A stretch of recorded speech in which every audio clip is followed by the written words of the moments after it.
Hello and welcome to the class Goals Without Guilt. I am so excited that you are here.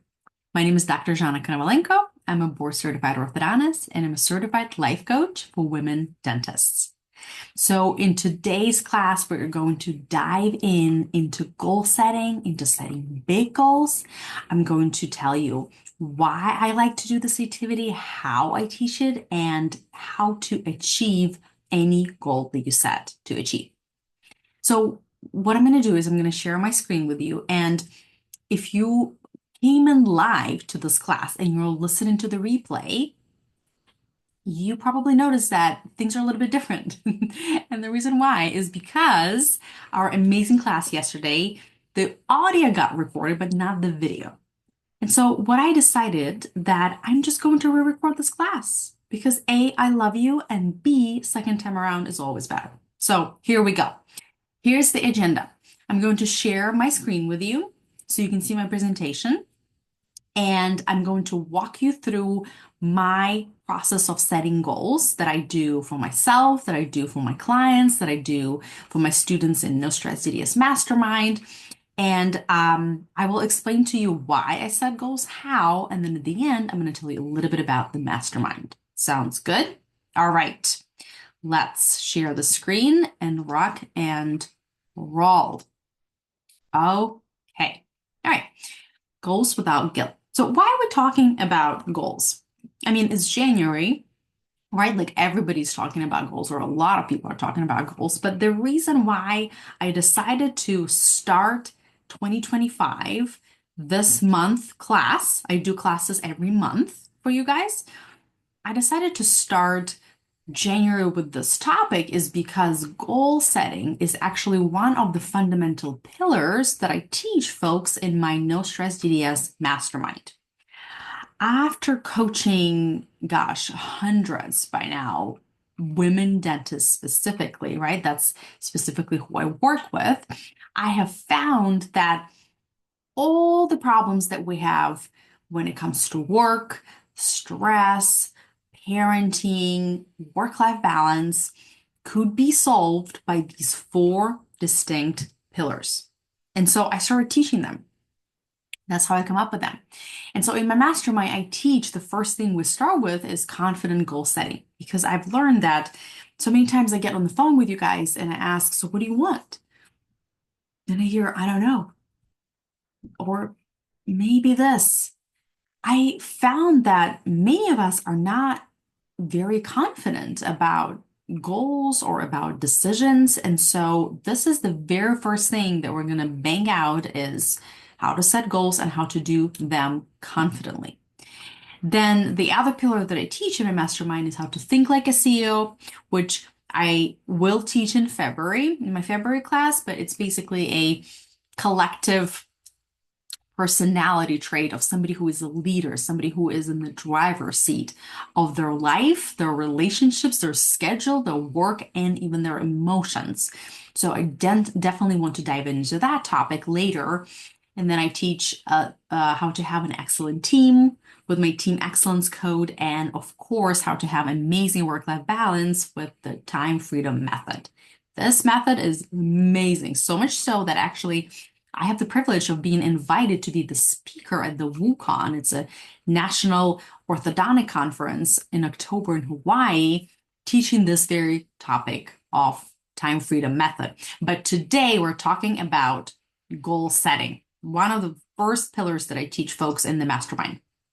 Here's what we're going to do in this class. I'm going to show you why set goals. It may not be as obvious as you think.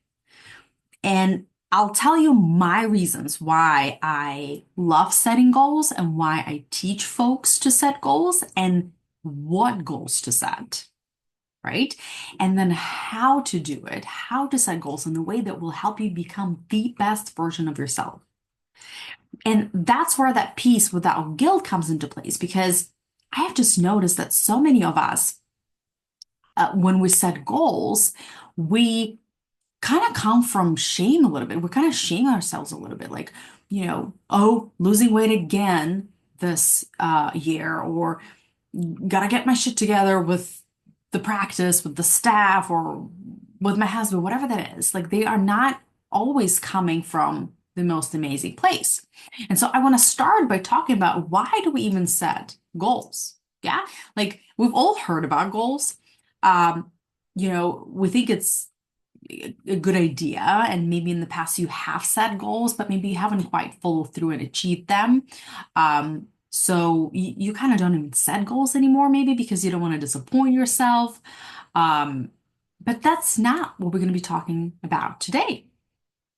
Today, I'm going to teach you how to set big goals, how to set huge goals, how to look into what's possible for you and your life.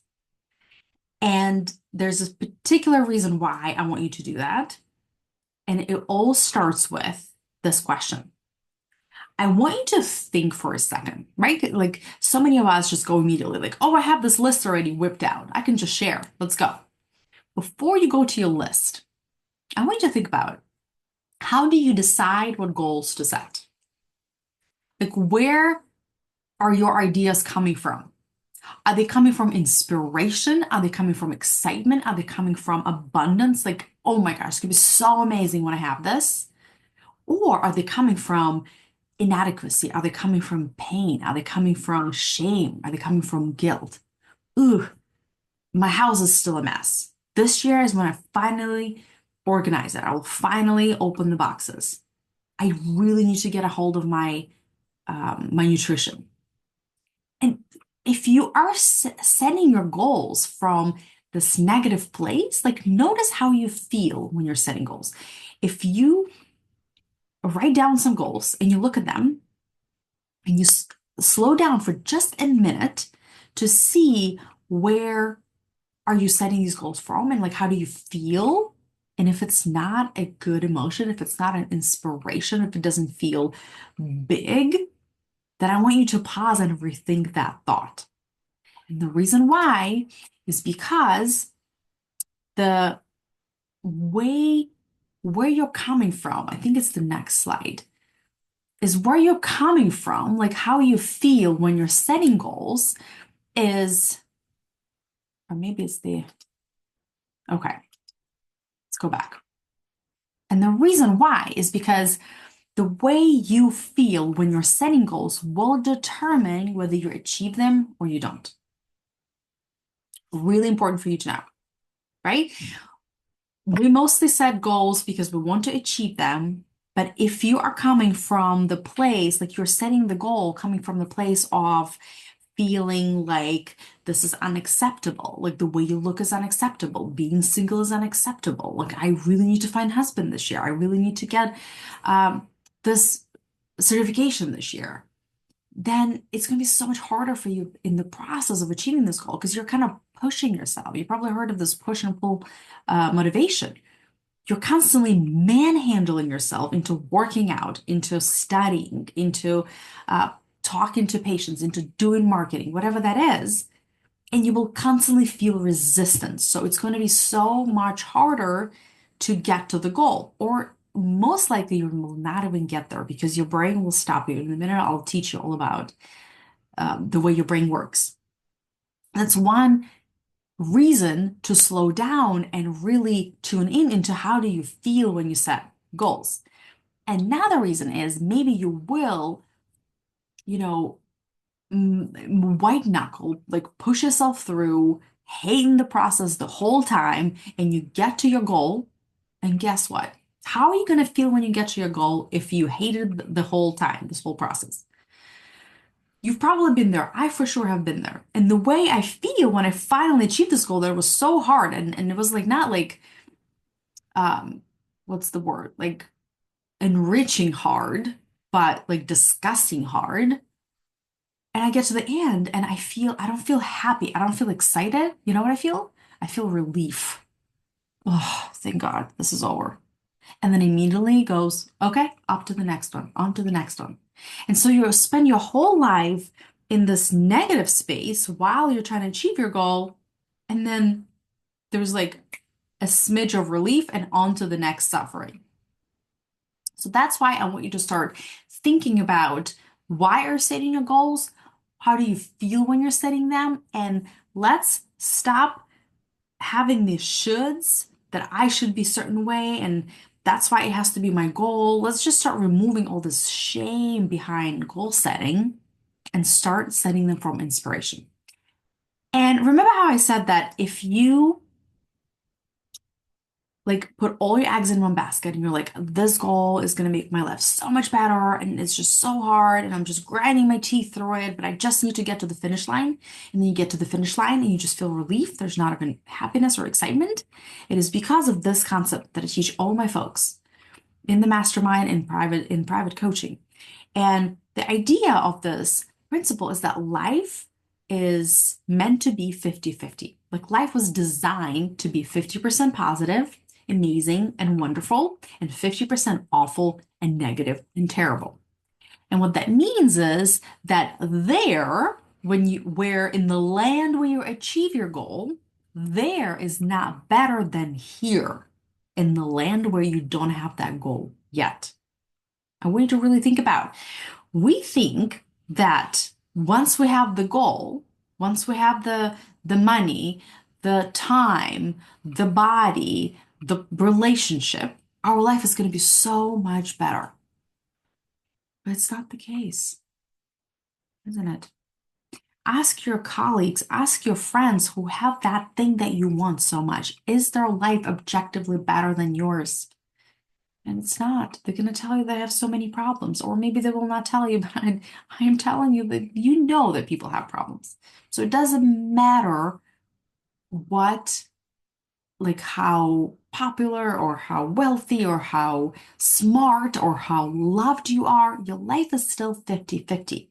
And why I'm bringing this up is because it is important to know when you're setting goals that once you achieve them, something is going to be better, right? Like that's why you're setting the goal because you want your life to be better. But you will be introduced to new problems and new obstacles that you didn't have now to maintain this balance. And when you realize this, when you think about this, you start choosing your goals a little bit more carefully, right? Because so many people are setting goals because they just want to get out of pain here and achieve that goal, and they think it's going to be happier and more comfortable and less pain there, but it's not the case. So if it's not the case, then why even set goals?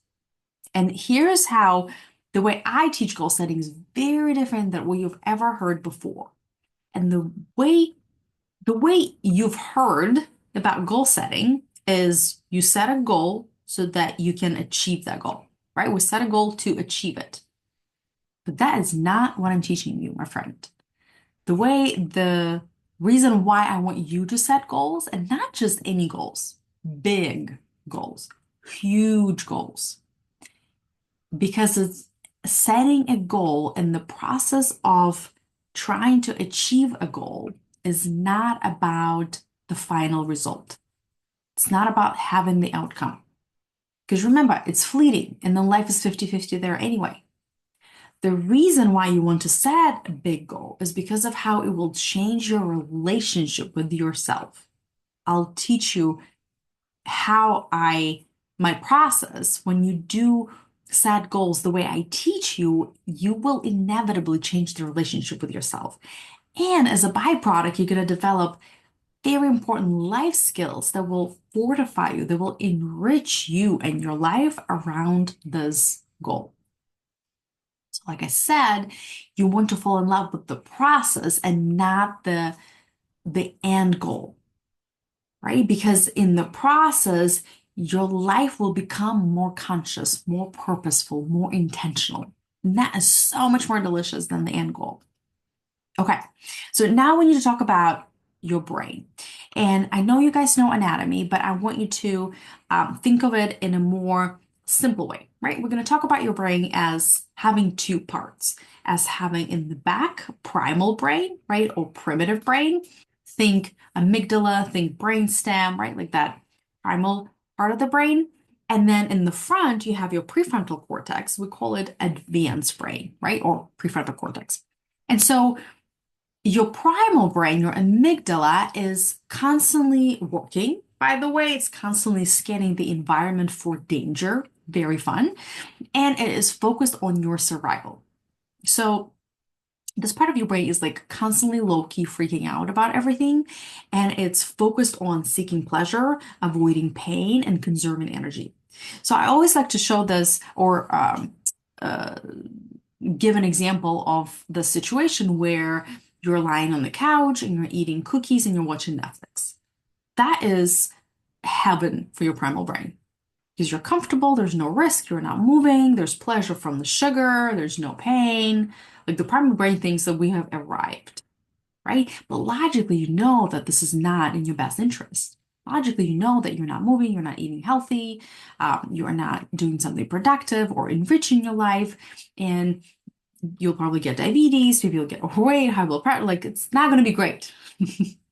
But that's the prefrontal cortex. The primal brain thinks this is, you're doing awesome, right? That's seeking immediate gratification, immediate seeking pleasure programming.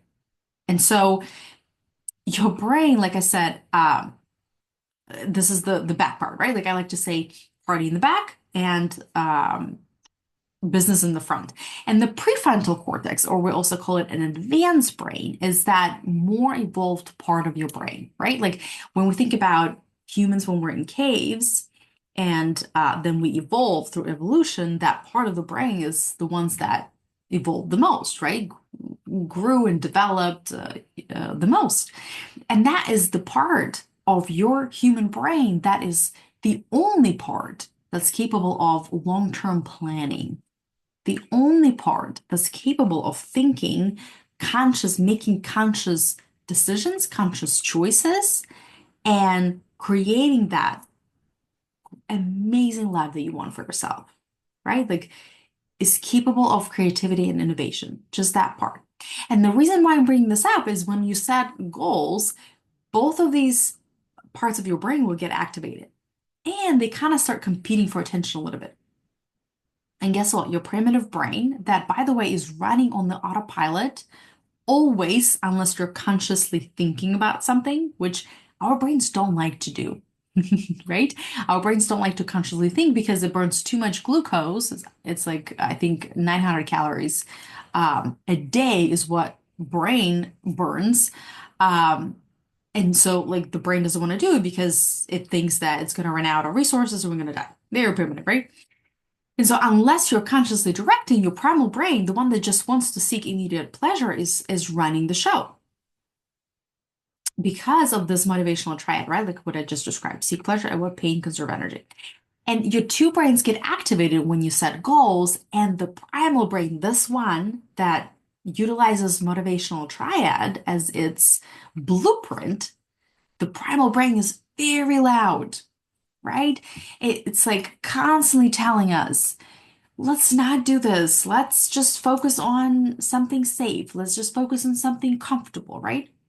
It's will always direct you away from your goals and towards just the immediate pleasure. So this is going to be something that's going to stand in your way as you're trying to achieve goals. And that's why it's very useful to know about the way your brain operates, these two parts of the brain. So now that you know that, I can share with you the 4 reasons why I think setting goals is very useful. Not like, remember in the top of the hour, I said some people set goals because, I don't know, it's January and you like everybody's setting goals or like setting goals is like a good idea or something like that. This is not how I think about setting goals. I have 4 very specific reasons why I think you should set goals. And the reason number 1 is because setting goals gives your brain focus. Your brain needs to be occupied with something at all times. And if it's not, if you don't consciously occupy your brain by giving it direction, here's my goal, this is what I want to do with my life, this is where I'm heading. Unless you consciously do that, your survival brain will kick in. Remember, it's always running on the autopilot. And what it's going to do is just going to direct all your actions, everything you're doing, and all your focus towards seeking pleasure. Immediate pleasure, right? Like not delayed gratification, immediate gratification. And your primal brain, your lizard brain or your primitive brain, synonyms for the same thing. Your primal brain loves itself some Instagram, right? It's like immediate pleasure. It loves itself some sugar. It loves itself some TV because it's comfortable. There's no risk. It's familiar. Even if you hate something, like maybe being lazy and laying on the couch and spending hours and hours and hours on Netflix, you're like, oh, I'm so bored. Like I'm kind of tired, but it's so familiar. So sometimes even when we're uncomfortable and we kind of hate it, we still do it because it's familiar and because it's safe. But here's the question I want to ask yourself. What do you want to do with this precious life that you have? I want you to consciously ask yourself this question, right? Like interrupt this autopilot of the primal brain and ask yourself, with the time that I have, with the resources that I have, do I want to be allowing my primal brain to run the show, or do I want to start doing things more consciously because I have this one precious life? So that's one reason why I think you should set goals. Reason number two is because goals make us focus on the future, right? Because goals are in the future. And the one thing that our brains are excellent at doing is regurgitating the past, right? Constantly thinking what you did before, what you said, and judging yourself, and everything's negative. Again, because past is familiar, right? And we kind of want to go and regurgitate. But you have to be careful if your past is not something that you want to recreate, it's not something you want to create more of, then you have to be careful when you're setting to set goals. Otherwise, your brain literally will do on rinse and repeat what you've been doing so far, and you will be creating the same life. I think one of my emails said, want to have 2025 be exactly the same as 2024?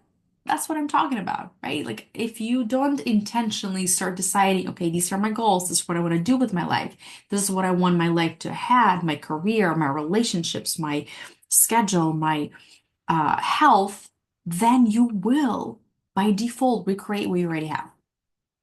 But when you set goals, you are shifting towards the future. And the future, my friend, is your property. The past, there's nothing you can do with the past. The only thing you can do is change your thoughts about the past. But the future is where all the possibility is. The future is where all the delight is. And the future is your property. You get to claim it. I learned this from Dan Sullivan, where he talks about the future as being a store. Like I like to think about, I'm walking in the store, and I used to live in San Francisco, and we have these Amazon stores there where you walk in and you don't have to pay for anything. I think it like scans your phone or something before you go in, and then you just grab stuff and it auto charges you, right? So there's no price tags, there's no checkout, cashier. It's like fantastic. So good. So I want you to think about your future as like this Amazon store. And you walk in and there are shelves. And there's these beautiful, pretty boxes and packages lying on the shelves. And these packages is what you want in your life. The kind of relationship you want with your spouse, the kind of family you want, the kind of business you want, the kind of career you want, the amount of money you want to have, the type of health you want to have. And all these packages are yours, and you are there to claim them. And my friend, if you don't claim that package, if you don't claim that money, if you don't claim that body, no one else can have it. It's only yours. So that's how I want you to start thinking about the future. The goal that you have in mind, if you think about it, you can do it. You can achieve it. It is available for you. And as a matter of fact, it's already yours in the future. So good. Another reason, which I love, love, love, for why I recommend setting goals is because goals make you make a decision.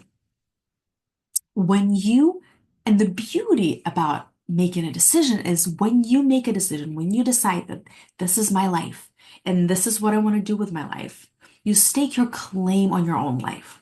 And when you do this, when you make a decision, you release the power into the world. And as a byproduct of doing this, you develop skills that make your life so much more delightful, so much more amazing and so much more sophisticated. And I think that is one of the biggest reasons why I recommend setting goals. And lastly, when you set goals, it forces you to think different thoughts. Because remember, we're setting goals with our prefrontal cortex, with our advanced part of the brain. And so we start living a more conscious life. We start thinking, what is possible for me? What can I achieve? I want to do these things. And you have to go to the future for what is possible. You can't keep going to the past because you'll recreate the past. And when you start thinking about big, huge goals, you start questioning what you believe is possible for you, right? And when I started doing this work, I realized, wait a minute, I have an idea of what's possible for a woman. What is possible for an immigrant? What is possible for an educated woman? What is possible for a married woman? But who told me this knowledge about what's possible for each of these labels?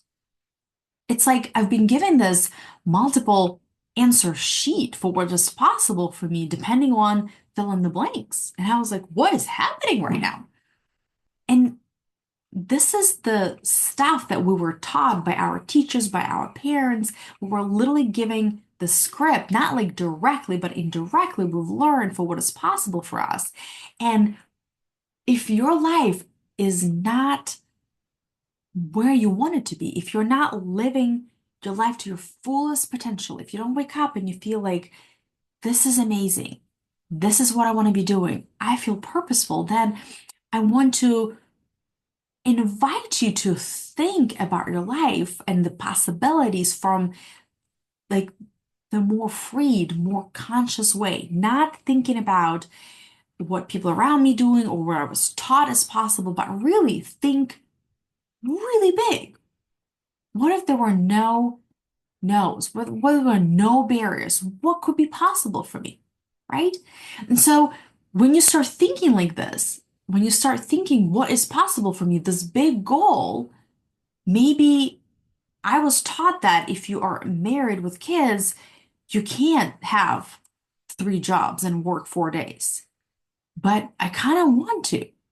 So this idea, this big goal is going to start making room in your head for something new, for new thoughts to think. It's going to question all your old recycled beliefs. And the beauty of it is that, remember how I said at the beginning that setting big goals changes your relationship with yourself? This is what I'm talking about. The big goals will give you direction. They will ignite emotion in you. They will ignite purposefulness. And they will awake new thoughts, which will change who you are as a person. And so I want you to think about this question. What is possible for your life? Really think about it. And I like to go to my desires. What are my real desires? We are taught to want certain things. It's the craziest thing. I heard this from somebody when I asked her a simple question. I thought a simple question. I asked her, what is your favorite flower? And she didn't know how to answer. She knew what flower would look good in her house. She knew what flowers would make her look, wealthy, or she knew what flowers other people would like if she had or if she bought, but she did not know the flowers that she genuinely liked.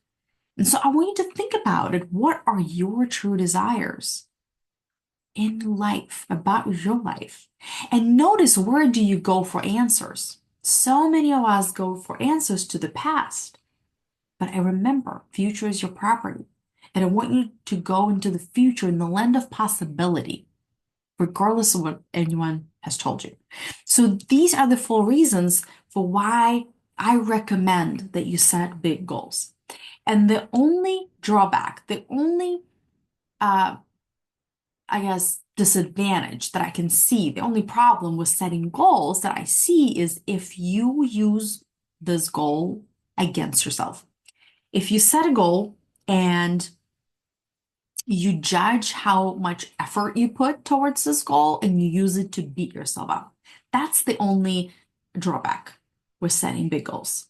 And what we're going to do, or maybe you don't achieve the goal. And again, you use this against ourselves to talk bad to yourself, to say how you're not capable or you're not good enough or you should have tried harder. Like you have this really negative self-talk. And we're not going to do this in this class. And in my mastermind and with my coaching, we're never, I always tell my clients, we're not allowed to beat ourselves up. We will always have our own back. And the way we do it is that today in this class, you guys will commit to never use goals against yourself. It's a decision.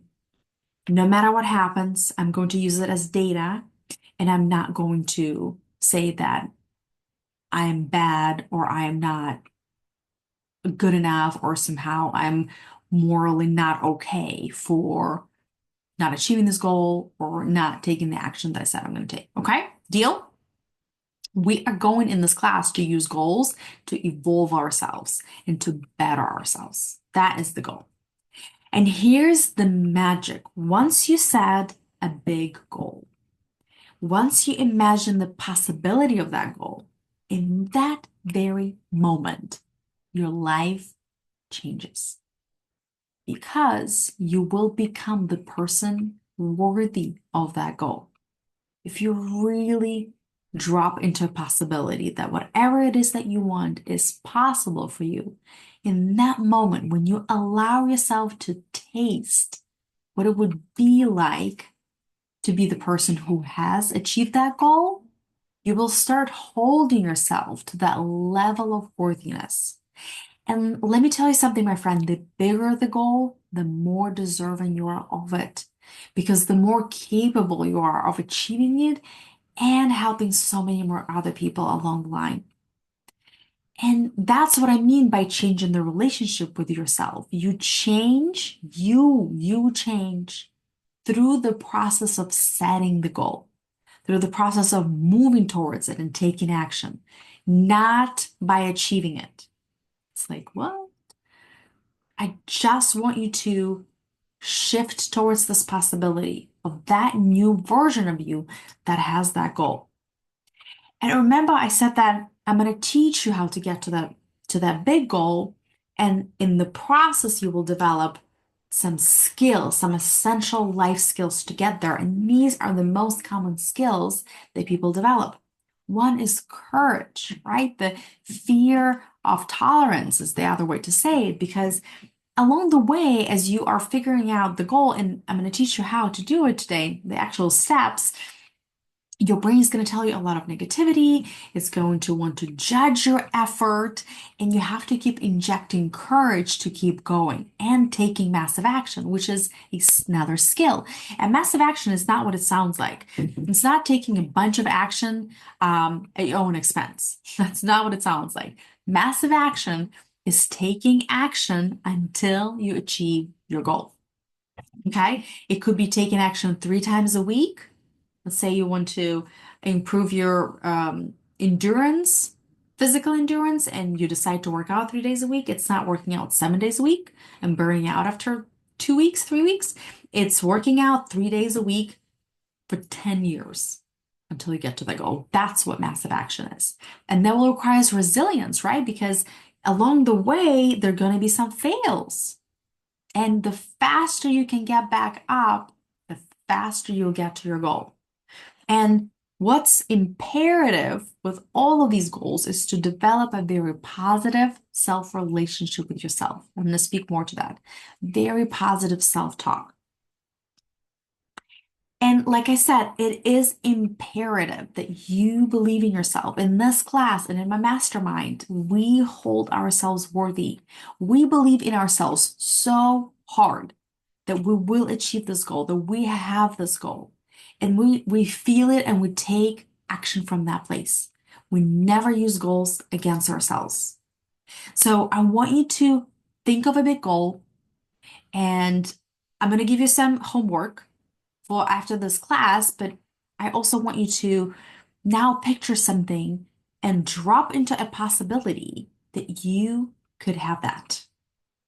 And the minute, my friend, you can taste that it's possible for you to have that goal, you have changed your life without even achieving that goal.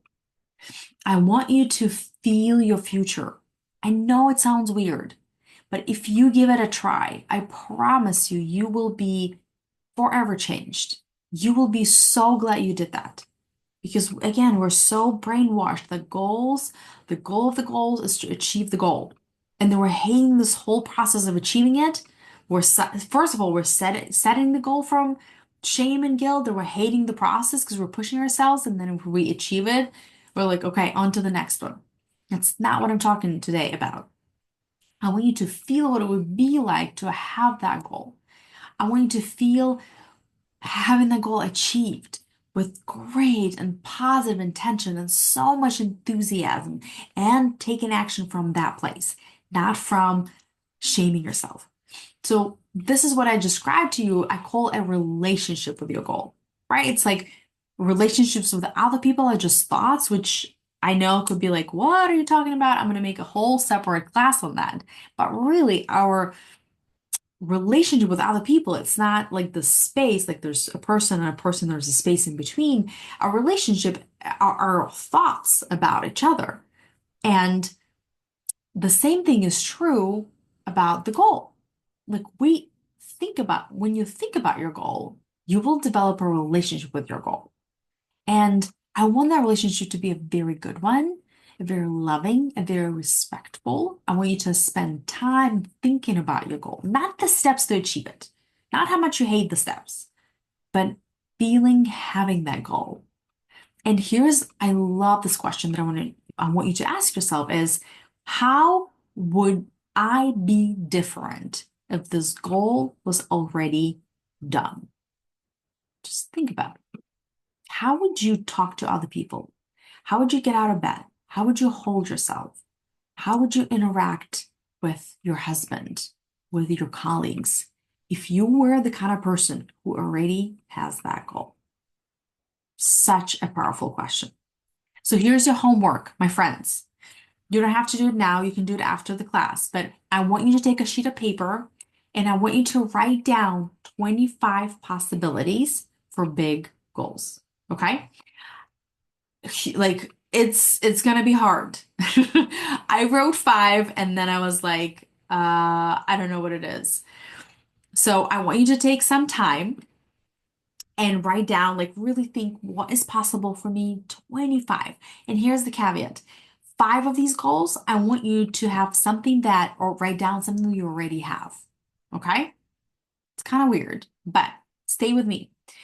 So often when we set goals, we kind of go to this land where we don't have that. And if you are coming from the scarcity, from like, oh, like I don't have that, I really want to have it, but like my life is kind of worse off now that I don't have it, you will be coming from scarcity and you will create more fear and more scarcity. But when you write down five goals that you already have, something that you really wanted in the past and now you have, this will change your energy. This will change your a relationship, your attitude while you're achieving that goal. Like I'll give you an example. For me, I was born in the Ukraine, right? And I came to the United States when I was 25. I was already a dentist, but I didn't know anybody. I didn't speak English.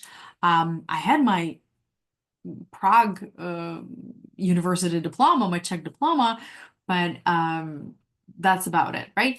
And so I had to, figure out the whole ladder and how to get recertified and learn English and get to school and yada, yada, yada, yada.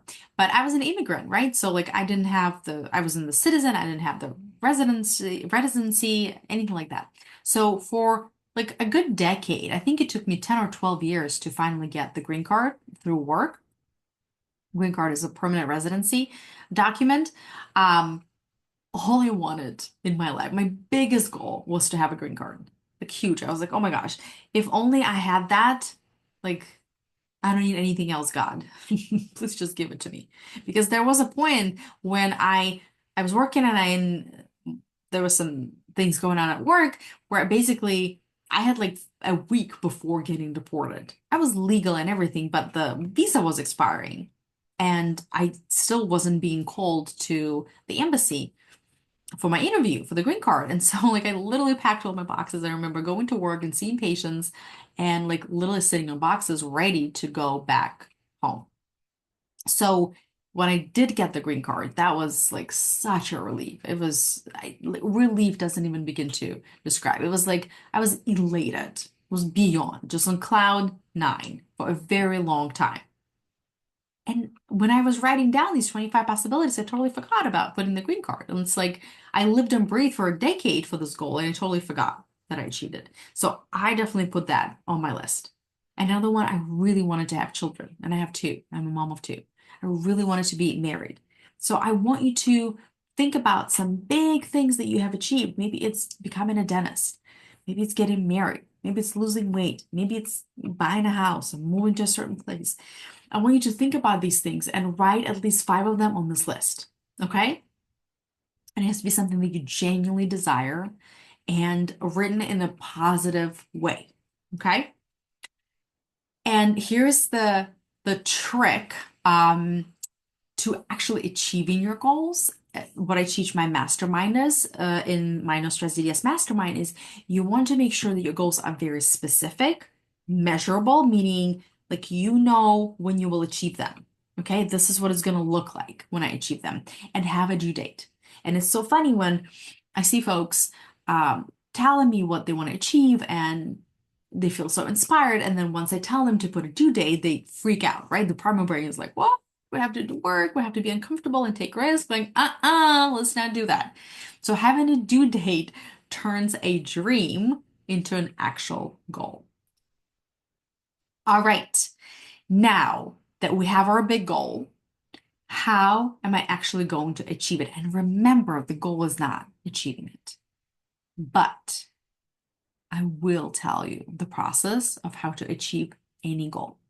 And if you don't give up, there's only two outcomes that are going to happen. You will achieve your goal or you will die trying. Truly. So this is how it's done, my friends. And you've probably heard of that method before in college or in high school, the scientific method. That's how we achieve any goal. We turn any craziest impossibility into possibility.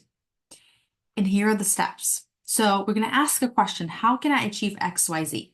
One of my one of the ladies, one of my students in the mastermind, in my No Stress Ideas mastermind, her big goal was to, she's a dentist, right? Obviously, I'm a coach for women dentists. Her big goal was to open a school in India.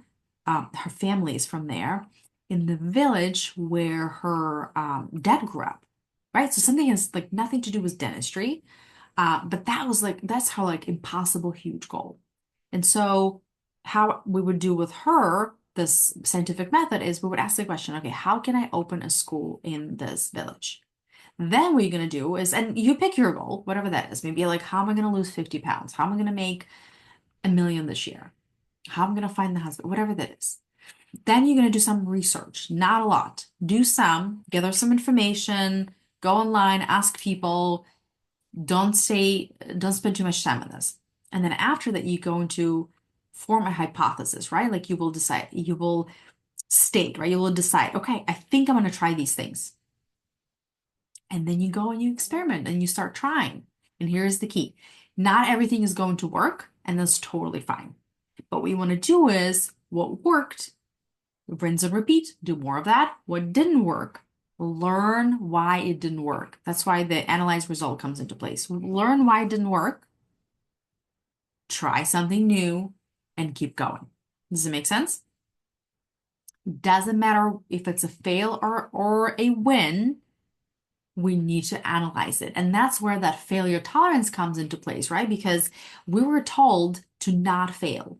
We were told that the answer is in the end of the book and go find somebody who has all the answers. That's why everybody is so focused on figuring out the strategy, on figuring out who has the magic uh, like potion, like the step-by-step process. And the thing is, here's the problem with that. Let's say you find the specialist and you've researched and did all the things and they tell you, okay, do exactly these things and you're gonna have the result. And then you do exactly these things and you don't get the result, then what are you gonna do? You're gonna give up. You're gonna be hopeless. Why? Like I did the best thing. I did to the T and it didn't work. That's why I don't like only focusing on the strategy. And I love focusing on your own resourcefulness through the scientific method because when you focus on, listen, I'm going to take massive action. I'm going to take action until I have my result. Just because this strategy didn't work, not a problem. I'm going to learn why, right? I'm going to analyze results and I'm going to try something new. Okay, so this is how it's done. And the step number three, third thing that again, I never see anybody talk about this is once you set your big goal and you do the scientific method and you map out the possible steps of what you're going to do to achieve that goal. Next thing, what I want you to do is I want you to think about every single obstacle that may come along your way of achieving that goal. Okay? I mean, you just take some time and write down all the things that you think could stand in the way, and then you're going to turn them into strategies. And here are the most common obstacles that I see in people I coach, in myself, and people around me. So I'm going to give you examples of how I teach them and turn them into strategies. So here are the most common obstacles that will stand in between you and your big goal. First is negativity. Negativity, negative thinking in your head about yourself and about your goal, right? Like I coach you guys and I hear so much negativity, this is not going to work and this is terrible and they are standing in the way. And I'm like, whoa, let's back off a little bit. Let's just notice what we are telling ourselves. And it's always like these thoughts. We always think like we're observing the reality, but they're always optional thoughts. And this negativity, these negative thoughts will crush your goals. So what I want you to do, my friend, is I want you to have a plan. What are you going to do when your brain is going to come up with a bunch of junk about you and about your goal? Okay. Next thing is laziness. And I just want you to know and really, I'm going to say nip it in the butt, but understand that laziness is not some character flaw. Because just because you're lazy doesn't mean that you're bad or something is wrong with you. It just simply means that your primal brain says, hey, this right here, this email or this scrolling the social or having a snack, basically conserving energy is more important than your big goal. That's it. Your primal brain is just like, let's stay safe. This is more important than your big goal. Let's just conserve energy. That's what laziness is. But we put so much morality on it and we make it like such a bad thing. And then you're just hosed, right? Like you're like, okay, I'm bad. Like, I don't know what to do. So I want you to think about, again, have a plan. What are you going to do when you feel lazy? Anticipate that. Next one is fear, right? And not just fear of failure, but fear of what others will think if I try to go after this goal, or fear of embarrassment. What if I fail? And I always like to say that, listen, I'm willing to overcome so much fear because, and you as well, my friend, because I have set so many big goals, and so far I have survived achieving any of them. I may have not achieved all of them, but I have survived all the pain along the way. And so did you. So it's normal to be afraid, but I want you to have a plan for how you're going to take care of yourself, how you're going to be compassionate with yourself, and start injecting courage so that you can keep taking action towards your goal. Shame is one of those, I always like to say that shame is just a lie. And have you noticed it likes to be hidden? When we feel ashamed, we don't typically broadcast it to other people. And it's always a lie. It's just a thought, it's just thinking that there's something wrong with you. There's nothing wrong with you, I promise. And I want you to be willing to experience shame. Otherwise, it will steal your dream. But listen, shame is not that big of a deal. It's just a little hot in your face, and it's a little hot in your lungs. And we can experience all emotions and keep going. Unsupportive people could be another obstacle. And here's my take on that.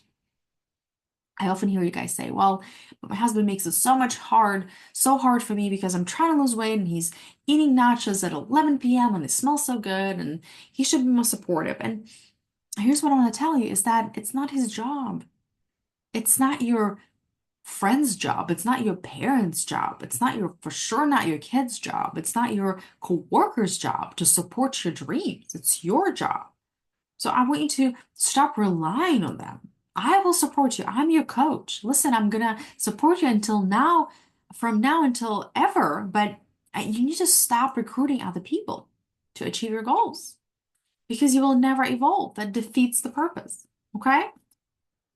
Next one are urges it's one of the big obstacles for people for achieving their dreams. And managing urges, right? An urge to procrastinate, an urge to not follow your calendar, an urge to do something else than what you said you're going to do. It's it's a skill of how to manage urges, right? It's just a skill set that you develop. And in the mastermind, I teach this principle called an urge jar. And for you, I just want you to think ahead what you're going to do when the urges strike. Like I already spoke to procrastination, right? Like there's an urge to procrastinate. Again, your primitive brain is just saying, let's conserve energy. But what it does is denying your dreams. So do not listen to it. And please have a plan. All right, couple of more important things. Busy work versus result work.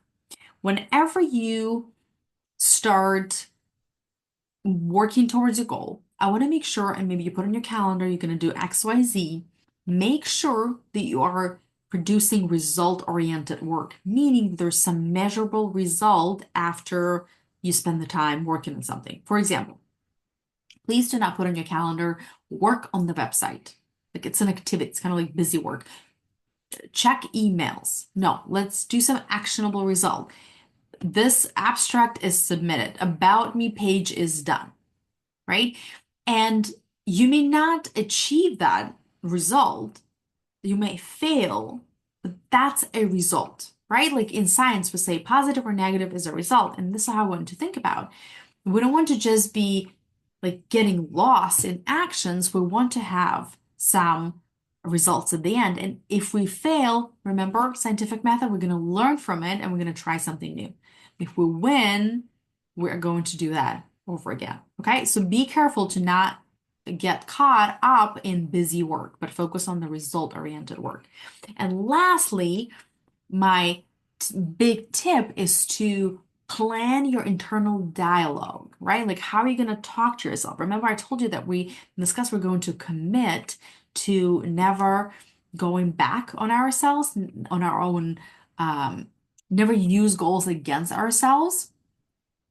And that looks like your brain starting to tell you a bunch of garbage about yourself, and you're saying, no, this is not what I want to believe about myself. These are all thought errors, and this is what I want to focus on, right? And it's kind of like, think about it, it's kind of like a radio station, right? Like, what radio station do you want to be tuning in every day? Do you want to be tuning into the automatic recycled garbage thoughts about yourself and other people that don't feel great? Or do you want to purposely direct your brain towards what you want to think about?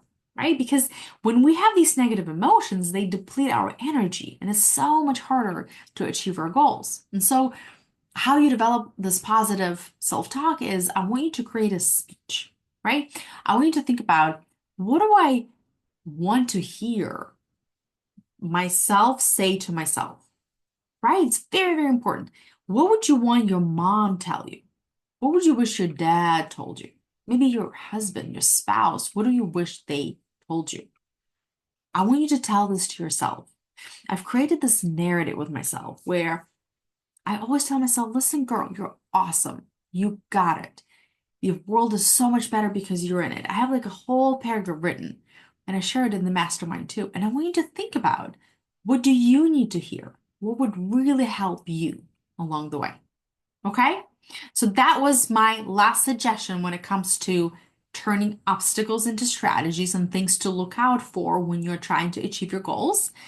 And the homework that I gave you guys is to write down 25 big goals, 25 possibilities for your life. Then pick one, whatever, and how do you pick one is the one that you feel like you want the most. Okay? Go by the feeling. Pick one, do the scientific method, write down possible actions that you can take to achieve that goal. And then think about all the obstacles, anticipate all the obstacles on your way, and then turn them into strategies, right? Maybe you decide you want to lose 30 pounds. Great. And you will do some research and you decide that you're going to do, I don't know, keto and you're going to uh, exercise ballet dancing 3 days a week, for example. Excellent. That's your like action plan based on the scientific method. Now let's write down all the possible obstacles. When I did this for my goals, I was like, what? I felt so prepared. I felt amazing just writing this out. Like I felt like my relationship with myself changed. I felt like a completely different person.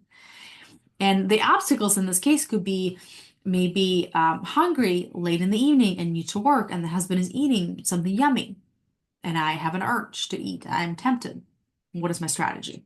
Or maybe an obstacle is going to birthday party and I didn't plan a cake and there's cake. Like, how am I going to turn into a strategy? Or like maybe I get sick and my calendar says work out. What am I going to do? Am I going to skip? Like, make that decision ahead of time. I'm going to work out, stuff like that. Okay, my friends? All right.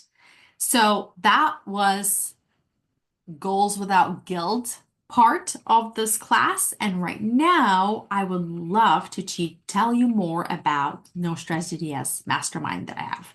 Because remember, confident goal setting, goals, is one of the fundamentals pillars of my mastermind, one of the 4 pillars. So, what is this mastermind I've been telling you guys about? It's my signature 6 months programs that I specifically designed for women dentists, especially if you're a mom and a practice owner. And what we do in the mastermind, we tackle these 3 main things. In the mastermind, you will learn how to lower your stress.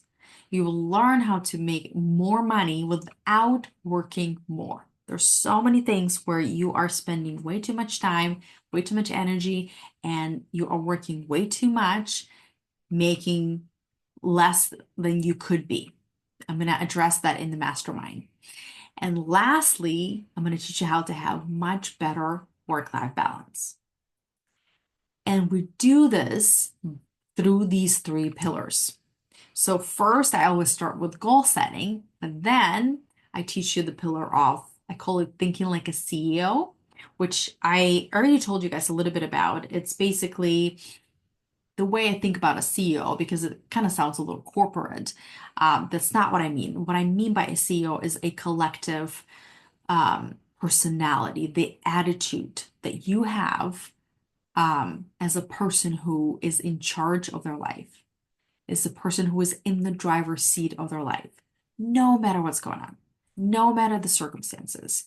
There is a way, and I'll teach you a way how to think and what to do so that you can have the kind of balance that you want to have, the kind of relationships that you want to have, the kind of business that you want to have, the kind of family that you want to have, the kind of health that you want to have. This all comes from this collective idea or prototype, I guess, that I call a CEO. So I teach you how to think like one. Then the second big bucket that I teach you in the mastermind is how to have an amazing team, right? We all work with assistants and front desk people, and even if you're an associate, you're still managing a team. And so I've created this team excellence code where I teach you all about that. And when people come into mastermind, they usually come in thinking that excellent team is something that is found, right? You have to find these great people and you have to hire really well, and then you can have an amazing team. And that's not the case. I do teach you in the mastermind how to hire well. I have a whole VIP process on how to do that and with the worksheets and even the interview question bank when you're hiring people. But a big part of having an excellent team is actually creating one. And I'm going to teach you how to do that too. And then lastly, the time freedom method so that you know how to have an excellent balance between work, home, and your personal life. Okay, I'm going to teach you that my signature Monday Hour One system. So here's what you get in the mastermind. When you join, and there is a mastermind coming up May, I think it's second or third, very beginning of May. Oh, I'm sorry, March. It's coming up in just a month and a half from now. So I'm already enrolling. People are already joining. So if you're interested, I'm going to send you an email with the way to learn more. And the way to do that is to get on the call with me so we can talk and see whether mastermind is a good fit for you, or maybe private coaching, or maybe something else where you're at. Okay. And so once you join, you immediately get access to this on-demand portal where I have my the fundamentals, right? Like my pillars, think like a CEO, freedom, a time freedom method, time excellence code, and then some extras, extra replays, extra worksheets. So that's available to you on the go, bite-sized videos, somewhere from 4 to 8 minutes, super easy to listen on the run, when you're in the car, in the shower, so that you always have me in your head if you ever have a problem. The other thing you'll get in the portal is you will have done for you templates, which is so amazing. Most people who struggle in having a great cohesive team, I learned that they don't have systems in place for how they run their practice and they don't have very clear expectations from their team. That's actually one of the three things that I teach you in the Team Excellence Code is we have to be super clear on what we want out of our team. And I've done all the work for you. I've created all the job descriptions and the daily tasks and all the checklists and cheat sheets that you can give your team to hold them accountable. And I even teach you how to hold them accountable, how to have uh, meetings with them, how to have performance reviews. I have the actual like a checklist for 90-day performance review. You literally just print it out, and you can use it with your teams. Like literally everything is done for you. And I even have like a simple script of how to have a conversation with an underperforming assistant or an employee. What to say first, how to document it correctly, how to have a second discussion, third, and things like that. And in the mastermind, I have guest speakers, and we are going to have Trey. He's the attorney for American Association of Orthodontists. He's like the attorney general for dentistry, and he is going to be our guest speaker that we can ask any legal questions directly to him. Amazing. And of course, once you join, I have this cute little notebook that I'm gonna mail you with a cute gift because you know gifts are important. So that's what's waiting for you when you join the mastermind. And then in addition to that, we're having weekly coaching calls where they are 75 minutes where I teach you a short concept for 15 minutes and then we coach for the entire hour. And you even have private coaching inside the mastermind, like right there, no extra charge or anything like that. Like you have one private call with me and you have 24/7 support via our private Facebook group. So fun. So many ways to get support. Okay, so here's what I wanted you to think about. What would Mastermind do for you? What would causal coaching that I do help you do specifically? And here are the three most common scenarios that I see people come in. Having a toxic front desk person. You probably didn't realize that, but and the reason why I also look at these scenarios is whenever I am considering investing into a course or a program or have a coach or a mentor, I always look at it as an investment. Like I never tell myself, oh, I'll spend money and whatever, let's hope for the best. I'm like, no, no, no. It's an investment, and I want to, at the bare minimum, get my money back, preferably get a 3, 5 fold back of value or money or both. And that is exactly what is going to happen in the mastermind. So that's why I want to show you these examples. So imagine you have a toxic front desk person, right? When she is not very happy and she's kind of snappy, and the way she talks to the patients, what she's doing, she is driving, usually it's a she, right? She is driving away possibly at least 1 or 2 new patients per week, right? The way she's on the phone with them. And the problem is you don't even know that. That's like the worst thing. You don't even know that. Oh, and I totally forgot to tell you, with the job descriptions and organizing your practice, um, if you don't want to do this yourself and you want to hire a practice consultant, I even have a checklist on how to hire an excellent practice consultant. So you're not just hiring somebody because, they showed up on time and they seem nice. But this is what practice consultants would do, right? They would come into your practice and they start looking around, and they would tell you, hey, do you know that your front desk person is dropping the ball on new patient phone calls? It's like one of the first things they do. And you didn't even know. And here's what I want you to understand is that if she is driving at least 1 or 2 patients per week away, each patient is worth, like in general dentistry, is at least $3,500 lifetime value, right? Like if they have a crown and maybe a couple of fillings, that's definitely going to be 2, 3 thousand. Maybe they'll come in for a couple of checkups. And that's just for general dentistry. If you're like me and you're an orthodontist or you're a specialist, that number is so much higher. In orthodontics, our braces cases are, or Invisalign are like starting at 4 or 5 thousand and they go up to 10,000. So this toxic person that you don't have a discussion with, right? Because you want to avoid confrontation because it's uncomfortable. She's driving away up to $28,000 a month in revenue. Did you realize that? Just by driving away these people. It's crazy numbers. Let's look at another scenario. Let's say you have a slow assistant. You have an assistant who is constantly running maybe like 15, 20 minutes behind, right? An underperforming assistant.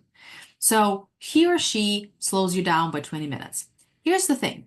If your daily production is at least $4,000, which is, I would say, on the low end for general dentistry. Again, for ortho, it's easily 20, 30, even $50,000. But let's just assume it's only $4,000 in collections per one clinical day.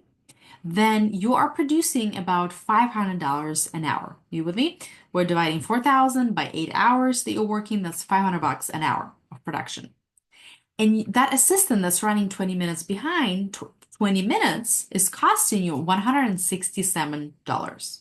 See, I've done the math for you. And so if you have this assistant that you are not having the conversation with, you are not putting them on performance reviews, you are not training them or eliminating them, you're just leaving there because, it's kind of awkward to talk or it's uncomfortable.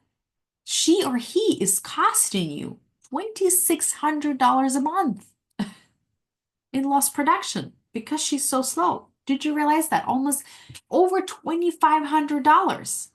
So just these two things, if you have the front desk person that sometimes is not super nice, and you have this slow assistant, just 20 minutes, that's already right there, $30,000 that you're losing per month in revenue.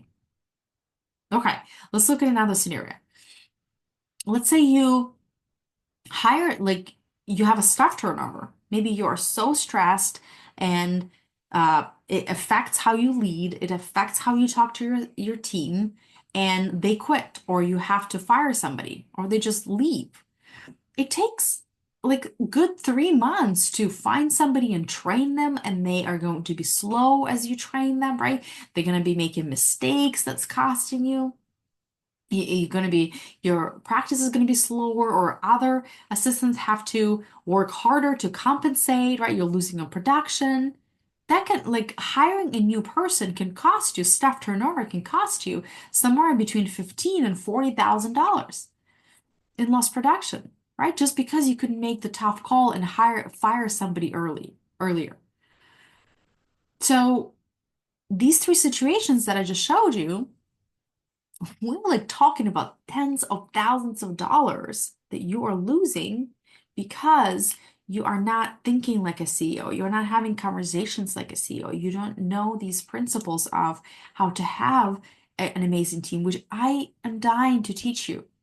I cannot wait for you to dive into this. Because when you learn to handle these situations confidently, look what's going to happen. You're going to start addressing issues immediately. This is what happens to my folks in the mastermind and in private coaching. They'll learn how to address issues immediately instead of letting them faster. They learn how to make hiring and firing decisions quickly and better, right? That strong decision making. Your team starts respecting your leadership and your practice starts running at full potential. This is what's going to happen when you join No Stress CDS Mastermind. And the investment, your investment is $850 a month for 6 months. That's where you've been charged monthly for 6 months. So think about it. Remember, we're talking about the investments. Like whenever you are considering hiring a coach or joining a program, think of it as an investment. What's going to be my ROI? What's going to be my return on investment? And that's what we're going to do during the consultation. I'm going to be asking you questions like, where are the problems? What is it costing you in money, in time, in energy, in relationships? And I want there to be an ROI. Otherwise, it doesn't make sense, right, for us to work. But the way I structure this program for the right fit, it's like a no-brainer, right? Like for $850 a month, you're saving $30,000 a month. That's unheard of. That's like $180,000 in 6 months. It's like, what? It's a no-brainer, right? But that's why I wanted to make this program a no-brainer for you because I want as many women and dentists and doctors to learn these tools, to have them and to run with them. And so sometimes people think that life coaching is about feeling better. Like a life coach is kind of like a therapist, and it's not true at all. It's completely different.